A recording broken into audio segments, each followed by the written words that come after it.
The Big Ten has a big week one, highlighted by the win for Ohio State over Texas. What does that mean in the battle for conference supremacy with the SEC? We look ahead to week two and talk all things on the Big Ten Squad. You're talking ball with the Big Ten Squad, sponsored by Game Time. From USC to Ohio State, from Michigan to Oregon, from Nebraska to Washington, it's the local experts of the Locked On Podcast Network bringing you scoops, breakdowns, and the most comprehensive preview of the upcoming Big Ten weekend. No hurt feelings and thin skin allowed. Squad up, you're part of the Big Ten Squad. Happy Thursday, everybody. Welcome to this week's Locked On Big Ten Squad. I'm Spencer McLaughlin, your host, neutral arbiter of all things college football, of course. Zach Sako, Locked On Nittany Lions. Ryan Herrings, Locked On Badgers. Jacob Goins, Locked On Hoosiers. Hey, they beat Old Dominion. Nice job. Jay Stevens, Locked On Buckeyes with the win of the week in college football. Mark Colkin, Locked On USC. Roman Tomashoff of Locked On Huskies. Trent Condon, Locked On Hawkeyes. Let's hop right into it, guys. Jay, we got to start with you. Ohio State beats Texas. Nobody was okay. Goins gets credit. Goins full credit. Goins thought Ohio State would win. The rest of us were on Texas, including you, by the way. So the magical formula for Ohio State to win a big game is just have Jay Stevens pick against the Buckeyes. It's got to be a tradition at this point, right? I think so. I think we have to keep this thing rolling. Even if Oregon and Ohio State play in the playoff or a Big Ten championship, I still might pick against them because the last time I did that, Spencer, we all know what happened. Was it 34-0? Was that the lead at one point? I hate this squad more than life itself Jay, you're sometimes. absolutely right. Yes, it was. Wow, yeah. Roman, were you playing in that game? Sorry, you're at the Sun Bowl. Yeah, all right. Go ahead, Jay. Go ahead, Jay. I will say one prediction I had for that game was kind of what actually happened that I didn't think Hartline and Sayin would be able to get into a rhythm. But it wasn't Sayin's fault. Sayin, while his numbers weren't sexy, he did what he needed to do. He took care of the ball. He had command of the offense. If there weren't the drops that they had, he would have had a pretty good stat line for a guy starting his first game up against a really good defense. The offense was really poor. It was the second lowest total yardage for a Ryan Day offense since the loss to Missouri in the Cotton Bowl in 2023, and that's a whole different scenario. But hats off to Ryan Day. Matt Patricia was a wizard in that game. He confused not only Arch Manning, but Sarkisian all day long. Well, at least one Belichick tree coach was able to be competent on week one of college football. Zach Sako, Locked On Nittany Lions. No problems against Nevada, I take it, for a team that some have said should be the favorites in the Big Ten this year. Yeah, no problems at all. Penn State allowed its first and only touchdown when the reserves, the third, fourth string defense was in under 30 seconds left to go in the game. So backdoor cover by Nevada, but the passing game looked so much better. It was nice getting wide receivers involved, not just a little bit, but a lot. They had Kyron Hudson go for 6 catches, 89 yards, and a touchdown. Trevor Pena had 7 catches, 74 yards. I get it, it's against Nevada, but it's just the look and feel of the passing game at this point in time, regardless of opponent, that there is an initiative to get the wide receivers involved. So I like where the passing game is heading at this point. By the way, Trent, wide receivers are players on the outside of an offense that catch passes from the quarterback pretty consistently. I just wanted to make sure we're all on the same page there. A guy knows a thing or two about receivers. Mark Colkin, Locked On USC. They got involved on Saturday, did they not, Mark? Yeah, they did what they were supposed to. Look, it's hard to get excited about beating a team called Missouri State, but when you put up 73 points, you can, I guess, smile, say they did their job. We'll see what happens this week. I hate these types of out-of-conference games. I give props to Ohio State, Texas playing that type of game. I give props to Alabama and Florida State playing that game, Clemson, LSU. I love that type of stuff. I get no joy other than, hey, USC won playing Missouri State. And that's all I got to say about that. Yeah, Herrings, would you rather talk about your Badgers or how Wisconsin is 1-0 in a conference that picked up a marquee win over Texas and didn't have some of the struggles that the SEC had in some certain spots? Let's talk Badgers, baby. Let's go. Okay. That's a decision. I didn't force him into it, guys. I didn't force him. Why would you want to do that? You did give him the option. You gave him the choice. You're right. Reasons. Unlike Mark, I am going to get excited. Listen, I'll say this. The Badgers, if you look at it, among teams that played actual FBS opponents, sorry, Indiana, among teams that played actual FBS opponents. Old Dominion is an FBS opponent by definition. Montana. It was Montana State. They're the better one. Wisconsin is actually first in the country in yards allowed. They allowed 117 yards. They shut Miami of Ohio out. It was a fun game. It was good. I mean, you don't take a lot out of it other than the defense looked improved. I will say this. There was at one point in the game, it was 3-0, a lot of punts. Nobody was scoring. And my buddy leaned over after an interception and said, I think we're Iowa now. And I'm like, you wish. You wish. Let's Iowa our way to 7-8 wins. Let's go. For the guy down there that thought the Badgers would win one game this year, the Big Ten. Yep, still do. Nah, that's crazy. This defense looks good. They shut them out. 117 yards allowed. We're going to Iowa our way to 8 wins this year, baby. By the way, Ryan, when you say shut them out, who is M in that sentence?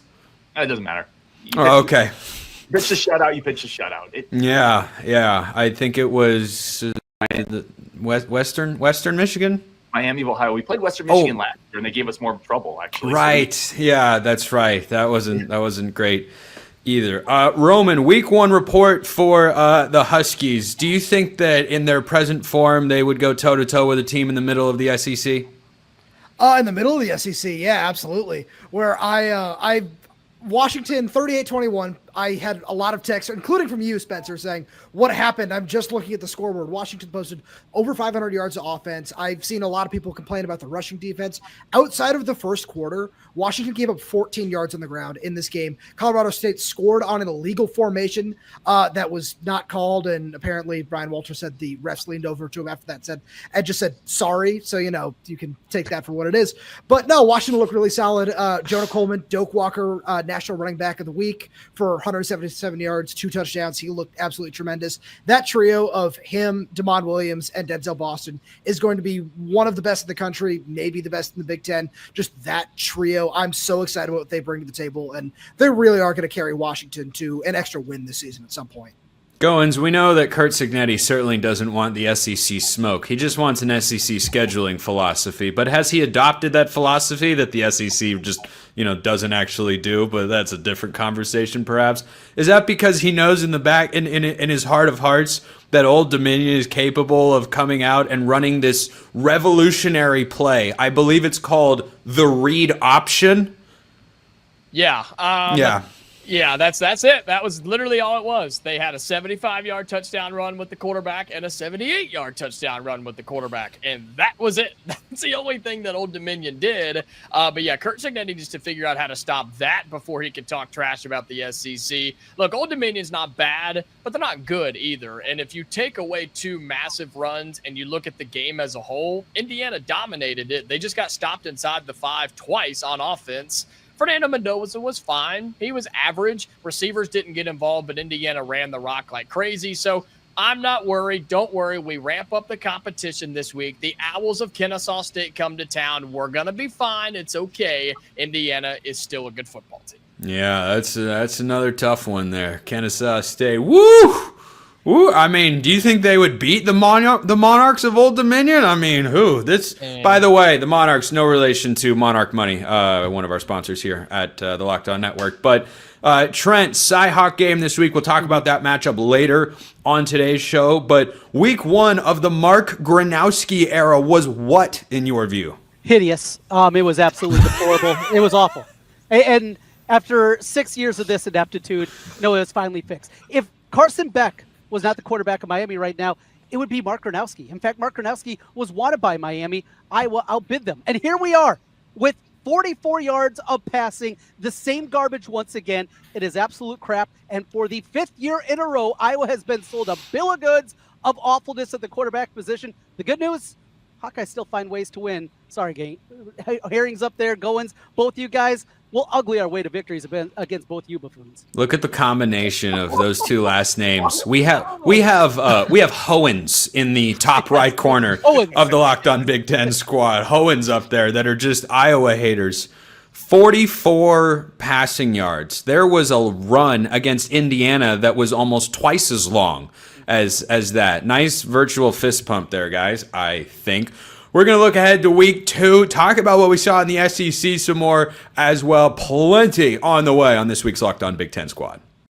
First, this episode brought to you by Upside. Locked On Big Ten Squad fans, are you still paying full price for gas? Stop leaving money behind. Get real cash back every time you fill up with the free Upside app. Simply download the free Upside app in the App Store or Google Play right now and start earning cash at the pump today. Use my limited time promo code FOOTBALL and get an extra 25 cents back per gallon on your first fill up. You can make up to $300 a year just from buying the gas that you already needed. At first, you might think it's too good to be true, but it's totally legit. Real people are getting paid just to make their daily commutes, and you can too. Plus, you can cash out anytime to your bank account, PayPal, or an e-gift card for Amazon and other brands. Don't let this offer drive on by. Download the free Upside app now using my limited time promo code FOOTBALL for a limited time 25 cent per gallon bonus. That's promo code FOOTBALL. Offers vary by user and location. Go to upside.com for terms and conditions. Check out the Upside app and start saving today. This episode also brought to you by our friends at Mazda. Mazda's moving the game forward, brought to you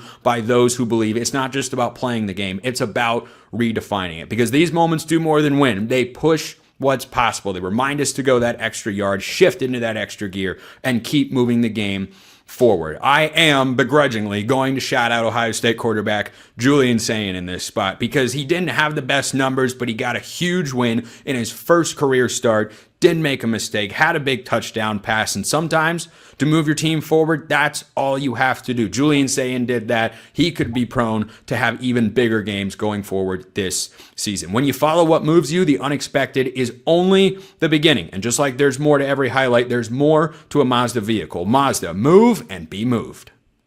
The Big Ten had a great week 1. We do not count Northwestern and UCLA. We're all going to vote to just kick them out of the conference at this point for ruining what would have been an 18-0 week. We could have been perfect. We could have been perfect, but the Wildcats and the Bruins, goodness, that was not particularly good. But this continuing conversation with the Big Ten having won the last 2 national championships, the SEC not having even been a part of those 2 national championship games. Ryan Herrings of Locked On Badgers, I start with you. You're incredibly familiar with the national title discussion, of course, as the host of Locked On Badgers. So what do you make of where these conferences are at right now? Ohio State, the big win. Not a ton of other, marquee matchups necessarily for the Big Ten, but I felt like with Ohio State's win, they did more than just hold serve. Oh, absolutely. And then you look at Alabama, right? Florida State, that game where Alabama, quite frankly, that score wasn't indicative of that game. I felt like Florida State really kind of walked them up and down the field, which, by the way, Wisconsin plays Alabama this year. I'm suddenly feeling a little better about that. That's maybe not stopped. I see you smiling, Spencer. Wisconsin can go down there and beat them after what I just saw. I look, nothing's impossible at this point. Nothing seems impossible. No, it just feels like a little more the same. The Big Ten has gotten better. They continue to be the conference that the SEC is trying to catch up to at this point, and anything else is just a fallacy perpetuated by legacy voices that haven't come to terms with the current landscape of college football. I thought it was a great opening weekend. Big Ten did great, by the way. Shout out to Northwestern for finishing -5 in the turnover margin. I know you. Oh yeah, that wasn't good. Wow. Not good. But yeah, more the same for the Big Ten, and quite frankly, more the same for the SEC. Goins, your thoughts? Look, I think the 2 teams that looked the best for the Southeastern Conference were LSU taking down Clemson, but Tennessee against Syracuse. Like 2 SEC teams against 2 ACC teams. Every other team in the SEC was right? I mean, there wasn't a whole lot going on in that conference. Auburn was a good win. I'll give you that. Yeah, Auburn on the road at Baylor on that Friday. That was a solid win. But the Big Ten did what it had to do, took care of business in the smaller games, and will continue to show that it's the best conference top to bottom in college football. And I think the middle of the pack in the Big Ten is going to be so much fun down the stretch this year, and you saw that early in week 1. Trent, what do you make of the SEC landscape, or are you just focused on Cyhawk this week? No, I get a kick out of all the angst we've heard from Alabama. We don't have as much money. I'm poor. Look at me. You've been cheating for decade after decade, and now everybody else can actually spend money. And look how the other half lives. Those elephant tears I'm absolutely loving from Alabama. I thought it was crocodile tears. No, they're elephant. Big Al, elephant. Oh, I see. I knew what you meant. Okay, good. I'm glad. Jay, the SEC is of course no problem for Ohio State, but apparently no one is. 5 straight wins against top 10 opponents for Ryan Day, and yet somehow, what are we at? 4 straight losses to Michigan, 3 straight losses. You didn't have to bring that up. You could have kept it. No, I didn't have to. You didn't have to bring up a certain score earlier today. It doesn't feel very nice, does it, Gerald? So anyway, Ryan Day is on a bit of a heater right now, right? He is. He has put his team in a situation with the money that he can spend to be one of the best rosters and have one of the best coaching staffs in the country.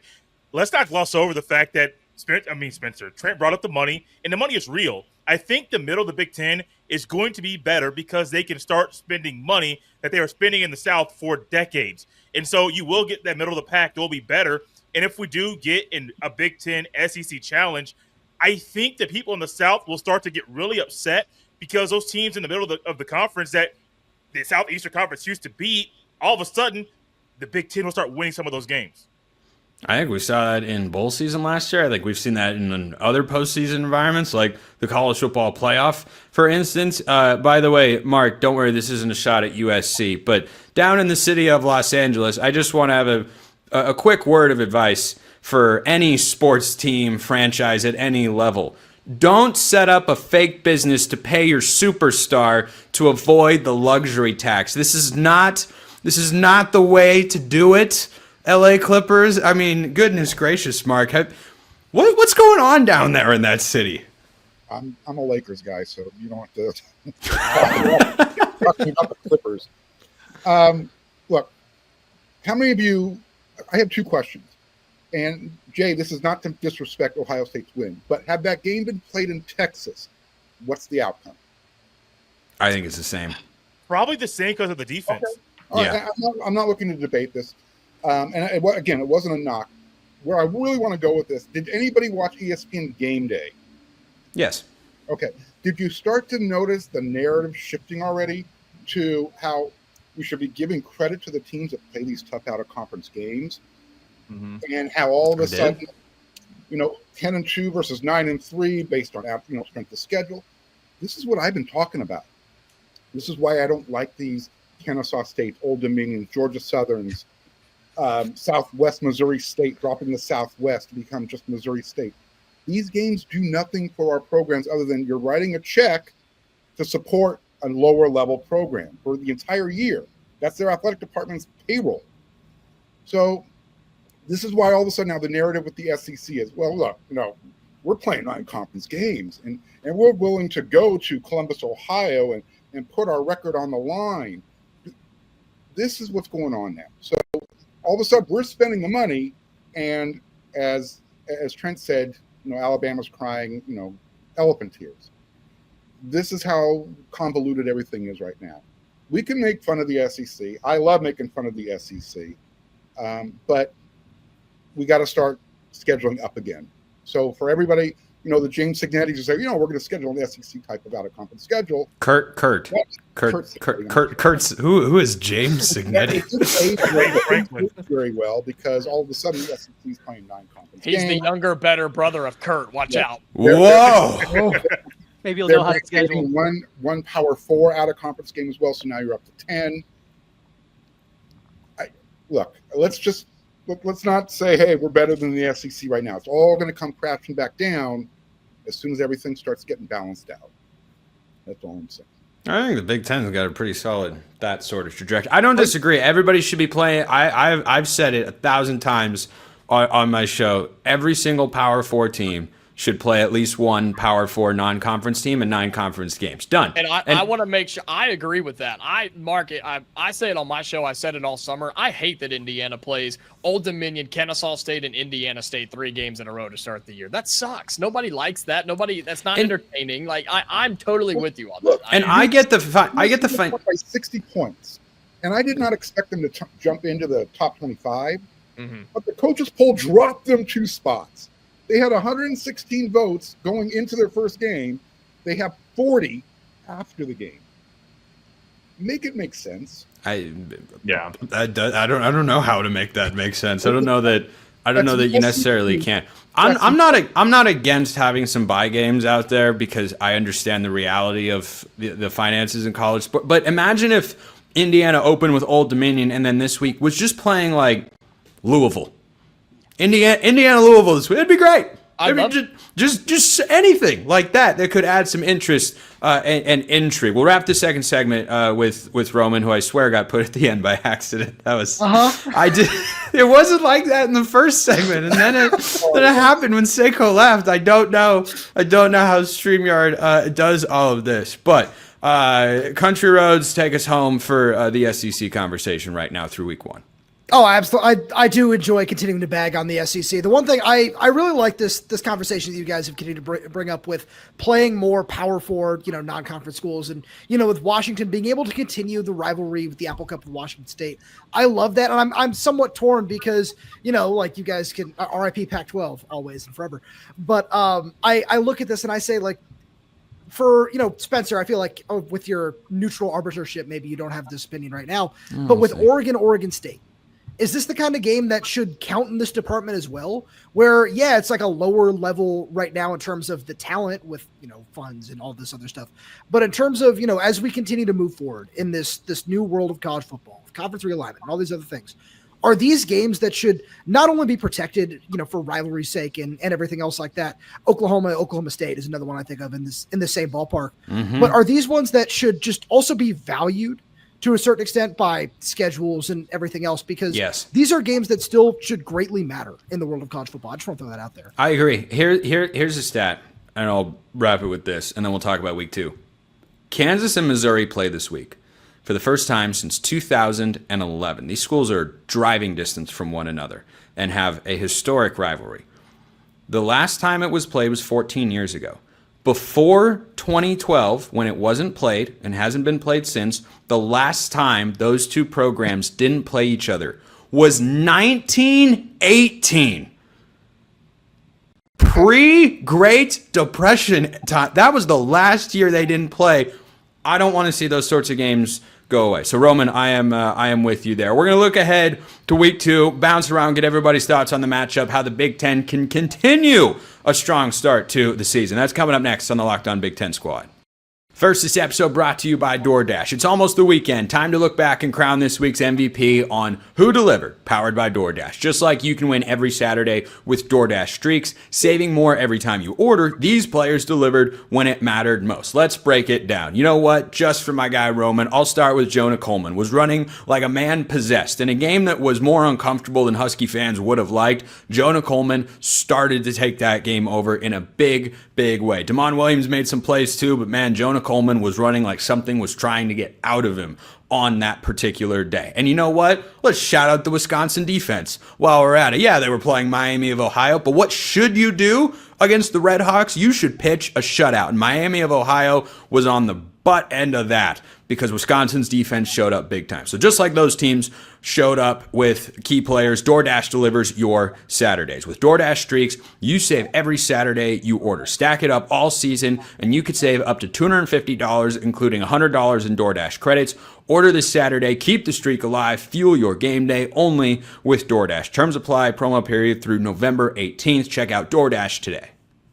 Week 2 will be upon us shortly, perhaps by the time you're listening to or watching this show. Ryan Herrings, Locked On Badgers, let's start with you. How does that vaunted Wisconsin defense, number 1 in the country, as you pointed out, Wisconsin is number 1, at least through 1 week. How do they follow that up this week, and who do they follow it up with? Well, they play Middle Tennessee State, so I think that's how they followed up this week. Who just dropped the game to Austin Peay at 34-14, the first win over. They lost to the Governors for the first time the Governors had beaten a D1 program since 1987. Banger of a game! Shout out the UAC. I think how the Badgers continue that momentum is they scheduled wisely. The momentum's going to continue. I will say really quick because the Locked On Purdue's not here, our guy's not here. Ryan Brown leads the Big Ten in passing yardage with 310. And for a Purdue team that's been super down, they play, they play somebody terrible this week. Southern Illinois. Thank you. They're going to be 2-0 with Ryan Brown, who, by the way, really quick, I'll end on this. He's one of my zombie Badgers. So players that I interview that I think are going to come to the Badgers but don't eventually make it go onto my zombie Badgers roster. So he's been on the Locked On Badgers show. Ryan Brown, shout out to zombie Badgers. So it's great to see him succeed. Boiler up. That program needs some happiness. So they're probably going to go 2-0 behind zombie Badger Ryan Brown. Listen to that praise for Purdue. How about it, Goins, huh?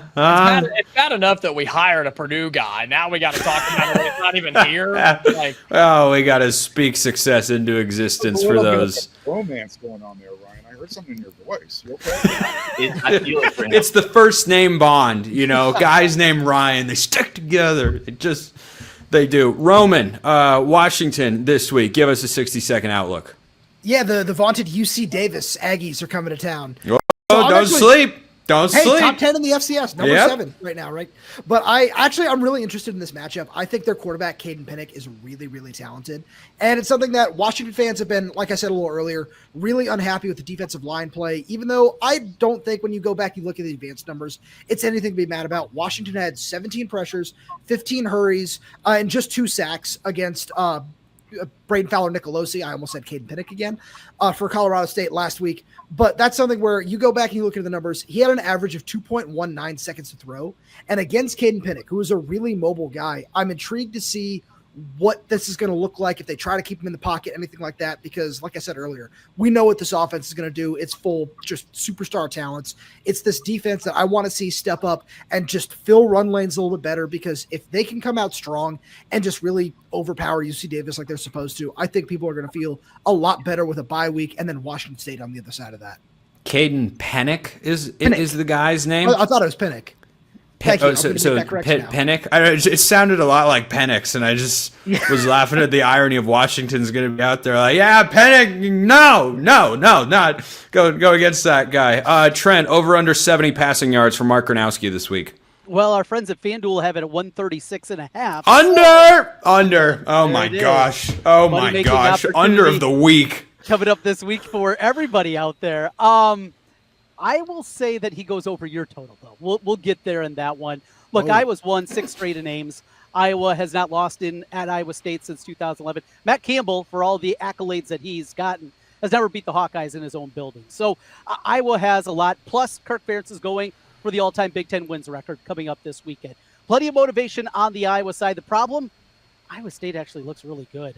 I don't have a good feeling about this game, the way that the Cyclones have looked this first 2 weeks of the season. I think Iowa goes in there and does lose for the first time since 2011. I got a 23-17 crappy Cyclones.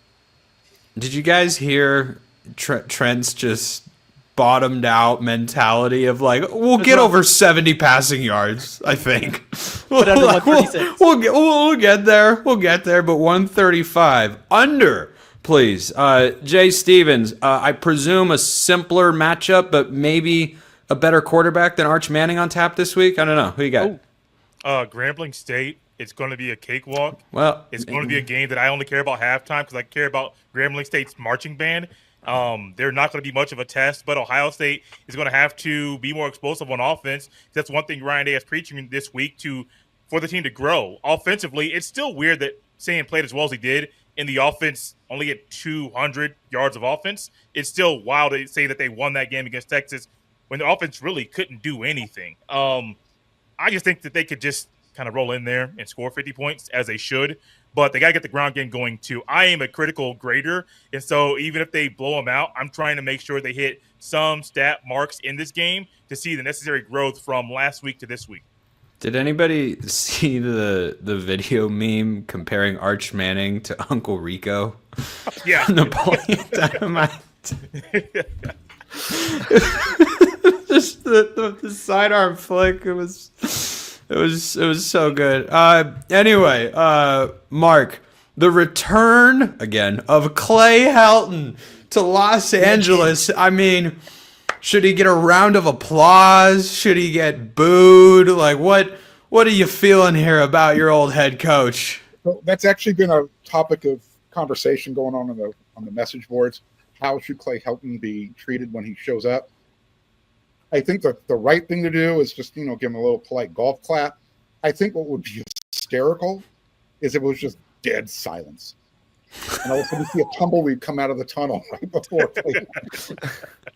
But this is one of those games where I don't know if USC is going to improve on their scoring average in this game. I do think they'll drop half a C note on Clay and send him on his way with a paycheck. Look, Jaden Mayava, in fact, USC's entire first-string offense, they played the first half last week. That was it. He was 15 for 18, 295 yards to Purdue's 310, and it took a whole game to get there. But I'm sorry, Ryan Brown. No, it's true. It's facts. USC just needs to continue to build on beating teams they're supposed to beat. And then next week it'll be the battle of Jaden Mayava versus Ryan Brown in West Lafayette. Yeah, hey, Nick Garvin's been adamant that Purdue is pulling the upset of USC next week. You better be prepared. Goins, you said earlier that Fernando Mendoza was average in his first start, which is just shocking to me as somebody who all offseason said he's fine. You can win games with him, but he's just kind of an average guy. So I was stunned, shock and awe in my office when I saw that all unfold. I imagine that's where the progress begins for Indiana. Yeah, I mean, other than, like I said earlier, giving up the 2 big running plays to the quarterback last week on a read option, which Dexter Williams for Kennesaw State can run it around a little bit. And just to let people know, the Owls almost walked in here with a P4 win. They almost beat Wake Forest last week. And not that Wake Forest is any good, but a missed PAT and a missed field goal kept Kennesaw State out of the win column. So not that they're good, but they're not bad. But yes, the development of Fernando Mendoza, the timing with the receivers, and getting the offensive line exactly where they need to be, that's what I expect Indiana to do a ton on Saturday. You ran the ball in game 1, time to throw the ball in game 2. Can anyone tell me Kennesaw State's mascot and name at least one other school that shares that mascot name? Owls, Temple. The Owls. Oh, Trent got it first. Trent was on top of it. He knew where I was going with that. We can't pass, but we can do trivia. Yeah. I was going to say, didn't Spencer say Owls like 2 minutes ago also? I actually said it, but that's okay. Oh, you said it. Yeah, I said Owls. Yeah, Same guy. is there? There's a there is a third owl. I can name a third owl. Does anybody else have it? Florida Atlantic. It's FIU. Oh, there's a fourth. I didn't think about FAU. Who's the fourth? Rice. Oh yeah. Rice in the American Conference are also the Owls. Yeah, funny that trivia comes up on this show because Locked On Ducks people know I'm a big trivia guy, and apparently they are as well. So I love ending with trivia to end today. That's like the best way ever to end today's show. I should start making that a weekly thing where I give you guys a Big Ten trivia segment. Ryan Herring's Locked On Badgers, Roman Tomashoff, Locked On Huskies, Trent Condon, Locked On Not Passing Hawkeyes. Or I should say, still not passing Hawkeyes. Jay Stevens, Locked On Buckeyes. Mark Colkin, Locked On USC. Jacob Goins, Locked On Hoosiers. I'm Spencer McLaughlin from Locked On All Over the Place. Appreciate everyone listening. I will see you next time. And until then, hope you all have a wonderful rest of your day. I didn't screw it up.